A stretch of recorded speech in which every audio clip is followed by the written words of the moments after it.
Greetings, I'm Matti Mali, aka Heroes Actor, and welcome to the first episode of Search for Kusoge, a video game review show where I look at bad or mixed received games from the point of view of morbid curiosity instead of seething rage, and I also determine if they are bad enough to help me claim some 5 out of 10 games from my bottom 100 list. The subject of the first episode is an obscure 2D dark sci-fi action adventure that currently has only 40% positive reviews on Steam and at the time made a brief infamy splash for its controversial ending that was later patched after too much audience vitriol. This is Dark Matter. And to clarify, because there are 2 other games on Steam with the exact same title, this is the one from 2013, the OG if you will.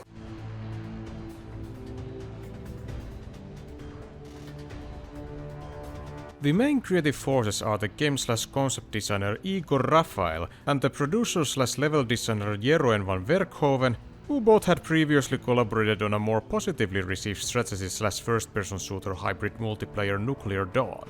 This game was unfortunately far unluckier as it ran out of budget, and because its Kickstarter campaign that was meant to bring more cash failed, the developers were forced to just release whatever they had.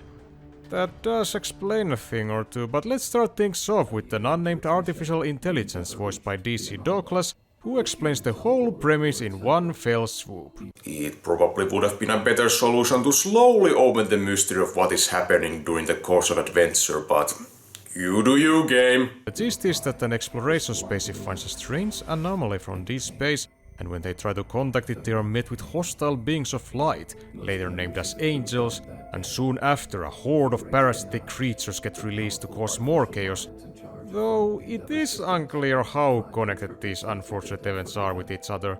Even the AIs operating the ship went mad when trying to decipher angels and deleted themselves, leaving our narrating subroutine as the last remaining machine mind.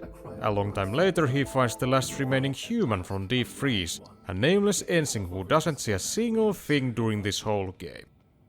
I have a feeling this ain't particularly story-heavy experience. Her muteness is handwaved with her speech center being slightly frostbitten, but in this game's case, it's definitely for the detriment of it. Now you might say that in Metroid series, where this game takes its main inspiration from, Samus Aran is pretty silent herself, especially in the first entries. But first of all, most of the life forms she meets are hostile, so there's no reason to talk to anyone. And 2, she already has an established history as a bounty hunter, so there's some traits that player can be able to catch on and make an attachment. These developers already had Frida Wolf to voice tutorial instructions and possibly the Huffs and Puffs engine mix. Just add some banter with the AI companion, something to make her more fleshed out. At least Mr. Douglas does a good job in making the AI somewhat distinct with his creepy monotone that conveys rather well that he doesn't have all the circuits on the board. Do you feel the emptiness around you? So small, in a void filled with echo and shadow. The vacuum of space feels just like that. The game is lore-heavy though, as you can find several test logs from a civilian, a researcher, and an army person who chronicle the events of the Fubar party in visceral detail. Some of them are a bit overwritten, but they do an adequate enough job to build up the atmosphere. Overall mood building works well from the game. Darkness is used effectively to create suspension-inducing deserted future huskness, and serviceable ambience music complements it. Audio side doesn't have many tricks up its sleeves, but footstep on metal floor and skittering of the parasitic creatures cause slight tingling in the back of the mind, even if creature naming conventions cause confusion. I get Crawler and Seeker, but what's Big Cousin got to do with anything? Some reviewers have accused this game of not being scary, but I think that's unfair because it never aimed to be Dead Space type horror, instead more of Metroid suspenseful creepiness. At the time it was a fair niche to aim at. There had been a while since the last 2D Metroid game. I meant a game that people actually liked. But I think what came to this Project Misfortune was for building too much the atmosphere with the consequence of leaving story elements aside and thus not giving enough story hooks. But hey, Super Metroid got away with minimum required story by having a tight gameplay, so perhaps this game fares better in that. Like a typical Metroidvania, you go through the spaceship divided to 14 stages and occasionally find stuff that allows you to open previously inaccessible areas. But there are several differences to the classics this game proclaims to be a modern successor of. Firstly, enemies don't drop any health items or ammo, but instead crafting materials. In stations that are usually located near save points, you have to create your own tools necessary for survival, and while it's simple and don't have that many options available, I like the idea of adding light survival elements. It's nothing unmanageable because even if you don't stop to grind for resources, the base pistol has infinite ammo. Even though the AI still complains about wasting bullets if I use it to break boxes.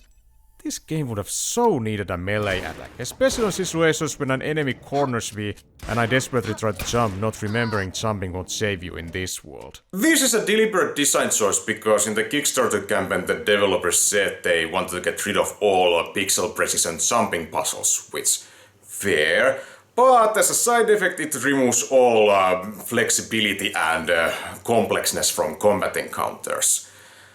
At least jumping is required in some instances when you want to jump over larger gaps. Crouching, however, is utterly useless. Other unique gimmicks is the usage of light and darkness, where and when you point your flashlight that affect to how certain environmental hazards behave and can also make enemies more docile or aggressive.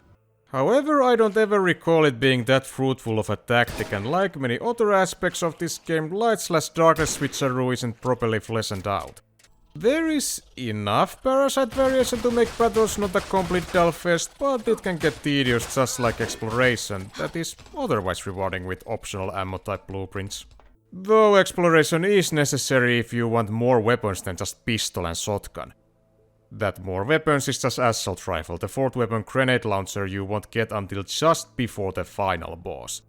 Lots of mechanics variations are crammed in the last fort, huh? It won't come out as a surprise when I reveal that this game was originally going to be released in episodic format, and this first part out of at least 3 is the only one we got, which explains why this whole experience feels incomplete.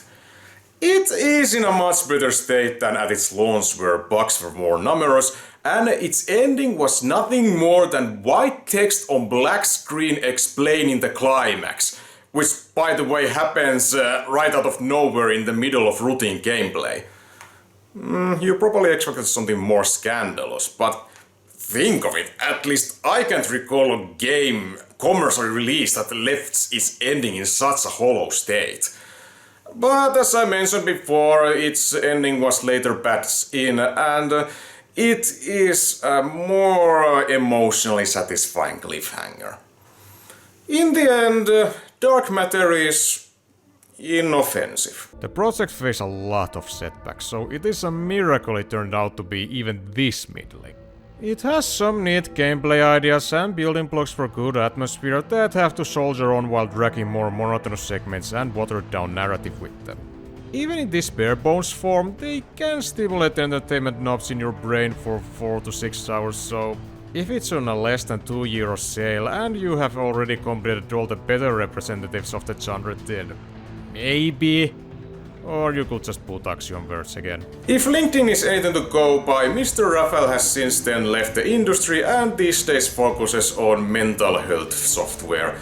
And as for Mr. Van Werkhoven, he has continued with level designing with such games as Insurgency, Day of Infamy and Insurgency Sandstorm, and they have gotten more positive reviews. At least back when their communities were still active. So, is dark matter bad enough to get in my bottom 100 list? Yes, but it has enough good qualities that it's in the 5 out of 10 range, so it will leave eventually through natural means. It however does mean that we have the first one to leave the list, which is Lilo and Stitch. Yeah, some time ago I was in the mood to try games based on Disney animated canon movies, and this was among the better ones. Decent run and gunning and stealth segments. It was alright. Oh yeah, I have more games on my list based on Disney properties, and you won't believe what kind of garbage I try to pass as entertainment.